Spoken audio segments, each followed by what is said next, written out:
वीर बाल दिवस भारत के गौरवशाली इतिहास में साहस, त्याग और धर्म के प्रति निष्ठा की अद्वितीय मिसाल पेश करता है। ये दिन गुरु गोविंद सिंह जी के 4 साहसी पुत्रों की शहादत को श्रद्धांजलि देने के लिए मनाया जाता है। 4 साहिबजादों ने छोटी उम्र में ही धर्म और मानवता की रक्षा के लिए अपने प्राणों की आहुति दी थी। वीर बाल दिवस न केवल हमारे इतिहास की अमूल्य धरोहर है, बल्कि ये हमें अपनी संस्कृति और कर्तव्यों के प्रति सच्ची निष्ठा का पाठ भी सिखाता है। वीर बाल दिवस हमें याद दिलाएगा कि शौर्य की पराकाष्ठा के समय कम आयु मायने नहीं रखती। वीर बाल दिवस हमें याद दिलाएगा कि 10 गुरुओं का योगदान क्या है, देश के स्वाभिमान के लिए सिख परंपरा का बलिदान क्या है। वीर बाल दिवस हमें बताएगा कि भारत क्या है, भारत की पहचान क्या है। हर साल वीर बाल दिवस का यह पुण्य अवसर हमें अपने अतीत को पहचानने और आने वाले भविष्य का निर्माण करने की प्रेरणा देगा। इस अवसर पर वीर साहिबजादों के चरणों में नमन करते हुए उन्हें कृतज्ञ श्रद्धांजलि अर्पित करता हूं। 26 दिसंबर का दिन भारत में वीर बाल दिवस के रूप में मनाया जाता है। ये दिन श्री गुरु गोविंद सिंह जी के 4 साहसी पुत्रों को नमन करने का दिन है, उनके बलिदान को याद करने का दिन है। हम सभी अपने जीवन में कैसे साहसी बन सकते हैं, इस विषय पर बातचीत के लिए डीडी मॉर्निंग शो में आज हमारे साथ हैं air commodore doctor Ashwinder Singh Bahal. नमस्कार। जय हिंद और नमस्कार अमित, और आप भी भावना जी, और सभी लाखों दर्शक जो आज देख रहे हैं उन सभी को इस प्रेरणा स्रोत दिन में नमस्कार और जय हिंद जी। जय हिंद। आप भारतीय वायुसेना में फाइटर पायलट रहे हैं अश्विंदर जी। सबसे पहले मैं आपसे अनुरोध करूंगा कि इतिहास में हमें ले जाइए और बताइए कि जो शौर्य गाथा है गुरु गोविंद सिंह जी के 4 साहसी पुत्रों की, 4 साहिबजादों की, क्या कहानी है? देखिए, एक फोर्ट था अनंतपुर साहिब, जहाँ पे गुरु जी की फौज, गुरु गोविंद सिंह जी की फौज थी, खालसा फौज। उन्होंने जो फॉर्म की थी 1699 में, तो उस फौज को घेरा हुआ था चारों तरफ से मुगल आर्मी ने। 7 महीने तक ये घेराबंदी रही, ये सीज रही। तब उनको एक मौका दिया गया ये बोलकर, और यहाँ पे धोखा हुआ। औरंगजेब ने और जो उनके जनरल थे, वजीर खान, जबरदस्त खान, पेंडे खान, उन्होंने ये कुरान के ऊपर कसम खा के कहा था कि अगर आप अनंतपुर साहिब फोर्ट को छोड़ देंगे तो हम आपके परिवार और सिखों को वहां से जाने देंगे, फिर आप कहीं और बच सकते हो। लेकिन जैसे ही उन्होंने छोड़ा अनंतपुर साहिब फोर्ट, तो पीछे से मुगल सेना ने फिर हमला कर दिया। अब जैसे ही वो आगे बढ़ रहे थे, सरसा नदी आई, वहां पे उनके परिवार का बिछोड़ा हो गया 3 हिस्सों में। एक हिस्से के अंदर उनकी जो ग्रैंड मदर थी छोटे साहिबजादों की, यानी कि जोरावर सिंह, जो कि सिर्फ 9 साल के थे, और जुजाड़ सिंह, माफ कीजिएगा, फतेह सिंह, जो कि सिर्फ 6 साल के थे। ये दोनों छोटे साहिबजादों के साथ माता गुजरी, जो कि मदर थी गुरु गोविंद सिंह जी की, वो एक अलग हो गई। और उस अलग होने के बाद वहां पे उनको एक गंगू ब्राह्मण मिला, जो कि उनके साथ पहले काम करता था। वो उनको ले गया अपने घर में। वहां पे उसने उनको धोखा दे दिया, उसकी नीयत बदल गई। उसने जब देखा कि छोटी सी गठरी में बहुत सारे जेवरात हैं और सोने के सिक्के हैं, तो रात को उसने वो चुरा लिए और जाके सुबह उसने कोतवाली में बता दिया कि माता गुजरी और जो 2 छोटे साहिबजादे हैं वो उनके घर में है। तो वहां से उनको हिरासत में ले लिया गया और वजीर खान, जो कि सरहिंद के गवर्नर थे, वहां पे उनको हैंडओवर कर दिया गया। उन्होंने उनको ठंडा बुर्ज में रखा। आज भी अगर हम फतेह सिंह गुरुद्वारे में जाएं तो आप देखेंगे कि वहां पे एक साथ ही में एक ठंडा बुर्ज गुरुद्वारा भी है।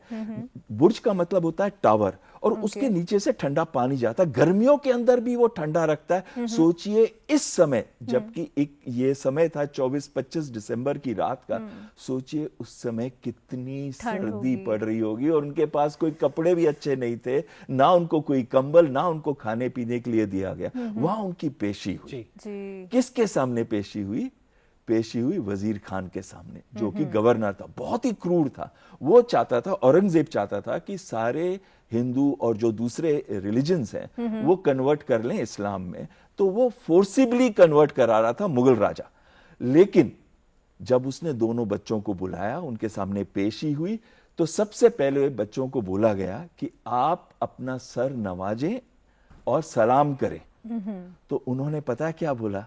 पहले तो जोर से जकारा छोड़ा, जो बोले सो निहाल, सत श्री अकाल। और फिर उन्होंने कहा हम सिर्फ दो लोगों के सामने सिर झुकाते हैं, एक अकाल पुरुष यानी कि भगवान जी, और दूसरे अपने पिताजी जी। किसी और के सामने यहाँ पे अगर देखा जाए, मतलब दो छोटे साहिबजादे, 6 साल और 9 साल की उम्र क्या होती है, और इस उम्र में जब कोई इतना साहस, इतना शौर्य दिखाए, तो क्या इसकी कंडीशनिंग वो बचपन से है या ये जेनेटिकली हमारे अंदर आ जाता है? देखिए, कोई भी चीज मैं नहीं मानता कि जेनेटिक है। ये कंडीशनिंग एनवायरनमेंट से होती है। जिस तरीके से उनकी ट्रेनिंग या शिक्षा दी गई हो, और जिस तरीके से गुरु गोविंद सिंह जी ने उनको नवाजा हो, ये उस वजह से वो अंदर एक मेंटल फीलिंग आ जाती है कि मैं सिख हूं, मुझे अपने धर्म को और इस धर्म को जो कि हिंदुस्तान के अंदर है, इसको प्रोटेक्ट करना है। तो ये जो चीज अंदर आ जाती है, तब आप ये नहीं सोचते कि आप छोटे हो। उम्र, जैसे कि हमारे प्रधानमंत्री कह रहे थे, उम्र का कोई मायना नहीं रह जाता।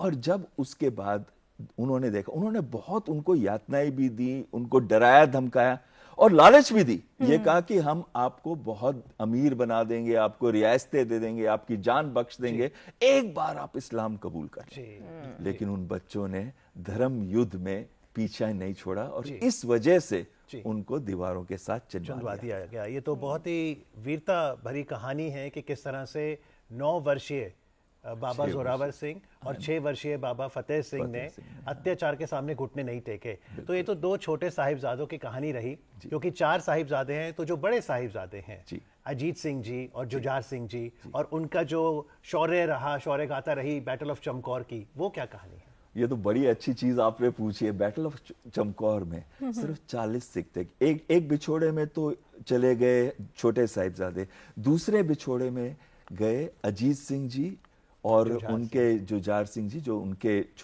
दूसरे भाई थे, छोटे भाई थे। एक की उम्र 17 साल और एक की उम्र सिर्फ 13 साल, और ये दोनों गुरु गोविंद सिंह जी के साथ थे। इन 40 सिखों को, लाखों की सेना थी मुगल की, लाखों की, कहते हैं 10 लाख के करीब सेना थी, और उसके साथ एक भीषण युद्ध हुआ।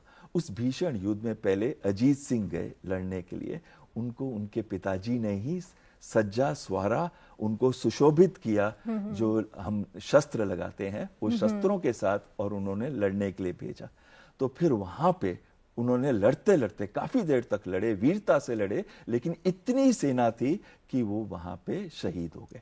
उसके बाद उनके छोटे जो भाई थे, जुझार सिंह, जो 13 साल के थे, वो आए गुरु गोविंद सिंह के पास और उन्होंने अनुमति मांगी। देखियो क्या समय था वो, जब पिताजी से अनुमति मांगी जाती थी कि देखिए मैं भी जाना चाहता हूं युद्ध में अपने धर्म की रक्षा के लिए। तो उसके बाद वो गए, छोटे, उनको भी वही तरीके से उन्होंने सुशोभित किया और भेजा, और उनकी भी शहादत हुई। तब गुरु गोविंद सिंह जी ने पता है क्या बोला? उन्होंने कहा कि इन पुत्रन के शीश से 4 निवारे 4 पुत्र, और फिर बोला 4 मुआ तो क्या हुआ, जीवित कई हजार। जी, मतलब 4 पुत्रों को तो मैंने अर्पित कर दिया, लेकिन इनकी वजह से एक पूरी आस्था आगे जीवित रह गई, कई हजारों जीवित रहे। 4 साहिबजादों को, उनकी शहादत को हम नमन करते हैं। आज का दिन हमें उनकी याद ही दिलाता है। जी, यहाँ पर माता सुंदरी ने भी काफी कुछ सहा, और उनका भी जो साहस, उनका भी शौर्य, उसको भी याद करना तो बनता है। तो उनके बारे में आप थोड़ा सा बताएं कि किस तरीके से, क्योंकि परवरिश जब की जाती है बच्चों की, तो माँ का भी उतना ही सहयोग आप रहता है। बिल्कुल सही कह रहे हैं। माता सुंदरी भी, जिनके सारे बच्चे तो उनके नहीं थे, उनके कुछ बच्चे उनके थे और कुछ दूसरी माँ के थे, लेकिन उन्होंने शुरू से किसी भी बच्चों में कोई भेदभाव नहीं रखा और उनके अंदर सिख पंथ की और खालसा पंथ की जो थी वैल्यूज, और वो वैल्यू पता है क्या है खालसा पंथ की? सबसे सेंट्रल कोर दो चीजों पे है। एक है आर्ट ऑफ फियरलेसनेस, मतलब निडरता। निडरता। भाई कुछ भी हो आप डरेंगे नहीं। डरते सभी हैं, लेकिन उस डर को आगे बढ़ के डर के आगे जीत को कैसे हासिल करना है, तो वो चीज की शिक्षा उनकी माँ से उनको मिली, माता सुंदरी से मिली। दूसरी, धर्म के बारे में बताना उनको और कैसे धर्म युद्ध को जारी रखना है, इस पूरी की पूरी शिक्षा उनको माता सुंदरी तो से अगर जैसे हम कहते हैं कि अतीत जो है वो हमें गुजरे ज़माने से जोड़ता है ताकि हम उज्जवल भविष्य का निर्माण कर सकें, तो अगर हम वर्तमान में आए, जैसा आपने कहा अश्विंदर जी, डर सबको लगता है, तो हम अपने जीवन में साहस का भाव कैसे लाएं? और ये भी बताइए, आप साहस, करेज को डिफाइन कैसे करेंगे? ये सबसे मुश्किल क्वेश्चन है, क्योंकि आप कहते हैं ना कि साहस को कैसे डिफाइन करें, और मैं गुरु गोविंद सिंह जी की बात पे ही जाता हूं। उनकी खालसा फौज का सेंट्रल प्रिंसिपल क्या था? साहस। और साहस का कोर क्या है? निडरता। लेकिन यहां पे मैं कहूंगा कि गुरु गोविंद सिंह जी ने एक बहुत ही अच्छी बात कही थी कि निडरता के साथ साथ जो एक हम धर्म के साथ जुड़ने की मॉरल अंडरस्टैंडिंग है और एक जो मेंटल रेजिलियंस है जी, वो बहुत इंपॉर्टेंट है। आपको मैं एक एग्जांपल दूं 1971 के युद्ध का, जहां 93,000 सोल्जर्स के होते हुए भी पाकिस्तान सेना ने सरेंडर किया था। अरे 21 सिर्फ सिख थे और दूसरी तरफ 12,000 पठान थे बैटल ऑफ साराग्राही में। आखिरी सिख तक लड़ते रहे, लेकिन पठान उससे आगे नहीं जा सके। 1971 से मैं अगर 2025 गुजरे साल की बात भी करूं, इस साल हम फिर से ग्रेटिट्यूड देते हैं अपनी आर्म फोर्सेस को ऑपरेशन सिंदूर के लिए। लेकिन जब ऑपरेशन सिंदूर आया तो हमने देखा एक बार फिर से बल दिया गया सिविल मिलिट्री फ्यूजन के लिए। तो आर्म फोर्सेस, आपको तो सल्यूट है ही, लेकिन हम लोग जो सिविलियंस हैं, हम कैसे साहसी बने, हम कैसे कोऑपरेट करें नेशन बिल्डिंग के लिए? देखिए, बहुत ही अच्छा प्रश्न है अमित जी। इसमें एक चीज बहुत महत्वपूर्ण है कि सोल्जर तब फाइट करता है, उसको वो मॉरली वो बैटल तब राइट लगता है अगर उसके पीछे उसके लोग खड़े हैं। उसको पता है कि मैं देश की रक्षा कर रहा हूं, अपने लोगों के लिए लड़ रहा हूं और ये लोग जो हैं मेरी शक्ति हैं। और दूसरी बात आती है कि जैसे पहलगांव का हमला हुआ था, तो क्या आपको लगता है वहां पे कई ओवरग्राउंड वर्कर्स नहीं होंगे? क्या आपको लगता है कोई भी आतंकी आके कोई ऐसा हमला कर सकता है विदाउट लोकल सपोर्ट? नहीं कर सकता। और कई बार क्या होता है, हमारे अंदर वो हिम्मत नहीं होती। हम देख रहे हैं कि आसपास सस्पिशियस एक्टिविटीज हो रही हैं, गतिविधियां हो रही हैं, हम जाके लोकल पुलिस को नहीं बताते। मेरा एक मैसेज आपके चैनल के थ्रू सारे देशवासियों के लिए है कि कभी भी आपको लगे कोई लेट नाइट आ रहा है, सुबह बहुत जल्दी जा रहा है, ऐसे समय में अपनी एक्टिविटीज कर रहा है, जब वो नोटिस ना हो और वो सस्पिशियस है, तो अपने नियरेस्ट सिक्योरिटी एजेंसी को जरूर, यानी मैसेज ये है भावना कि हम सभी नागरिक होने के नाते सतर्क रहें, सुरक्षित रहें, डरे ना, साहस अपनाएं, मिलकर सामना करें मुश्किल का। तो बच्चों को हम किस तरीके से ये चीज सिखाएं कि उनको डटे रहना है और कैसे उनको कहते हैं ना कि वो अलर्टनेस, स्ट्रीट स्मार्टनेस, वो कैसे सिखा सकते हैं? क्योंकि मिलिट्री में तो वो मेंटल रेजिलियंस और ये सारी चीजें सिखाई जाती हैं। देखिए, अगर हम स्कूल में भी लेके जाएं और एक हम वैल्यू सर्कल बनाएं, उस वैल्यू सर्कल में हर एक से पूछें कि करेज का क्या मतलब है, साहस का आपके लिए क्या मीनिंग है, परिभाषा है। अगर हम ये हर एक से पूछे अलग अलग, और फिर ये पूछे कि आप अपने जिंदगी में उसको कैसे सम्मिलित कर रहे हैं, कोई एग्जाम्पल दें, और फिर ये बताएं और ये पूछें उनसे कि how will you fight your fears, आप अपने फियर से कैसे लड़ेंगे, अपने डरने से कैसे सामना करेंगे ताकि डर के आगे जीत। और अश्विंदर जी, हर साल भारत में ऐसी बहुत सी कहानियां होती हैं जहां पर वीर बालक बालिकाएं अपनी साहस का परिचय देते हैं, और आज ऐसे ही कुछ बच्चों को माननीय राष्ट्रपति द्रौपदी मुर्मू जी सम्मानित करेंगी राष्ट्रीय बाल पुरस्कार से, और तत्पश्चात ये बच्चे भारत मंडपम दिल्ली जाएंगे, जहां उन्हें माननीय प्रधानमंत्री नरेंद्र मोदी जी से संवाद का अवसर मिलेगा। चलते चलते मैं आपके बचपन की बात भी करना चाहूंगा, और फिर आपको भारतीय वायुसेना में फाइटर पायलट और गैलेंट्री अवार्ड भी मिला, तो अपनी कुछ यादें बताइए साहस से जुड़ी। देखिए, मैं एक आपको अभी उस समय की बात बताता हूँ जब मैं नेशनल डिफेंस एकेडमी में नहीं गया था और स्कूल में 8वीं 9वीं क्लास में था। हमारे बस के अंदर ना एक बच्चा चढ़ता था, सभी को तंग करता था, पीछे से मार देगा, किसी को छेड़ देगा, सभी के साथ होता है ना। जी। एक दिन मुझे लगा कि बहुत हो गया। मैंने उसको कहा कि देख, आगे से किसी को तंग नहीं करना। तो वो कहता मैं तुझे देख लूंगा। मैं कहा ठीक है। पटेल नगर का, मैं पटेल नगर में रहता, उसका एक छोटा सा पार्क था। मैंने कहा वहां आ जाना शाम को। आ गया हूँ। अच्छा। शाम को उसने सही पीटा मुझे। अच्छा जी। और मैं पिट भी गया, लेकिन मैंने उसमें एक बदलाव देखा। आगे से उसने कभी किसी को नहीं छेड़ा। नहीं, आज मिलता है तो क्या कहता है? दोस्त बन गया मेरा बहुत अच्छा, और मेरे साथ खेलता था हॉकी। अच्छा। और ये एक बड़ी अच्छी चीज है, जब भी कुछ अन्याय हो रहा हो, अगर हम उसके अगेंस्ट आवाज उठाते हैं तो जरूर बदलाव आता है। So standing up for righteous thing is also courage. Saying no at the right time is also courage. Is also courage. Standing up for the society, standing up for the right thing is courage. और मेरा यही message आने वाले साल में सबके लिए होगा कि मुश्किलें चाहे कितनी भी आए, आप कभी गिव अप मत करिएगा।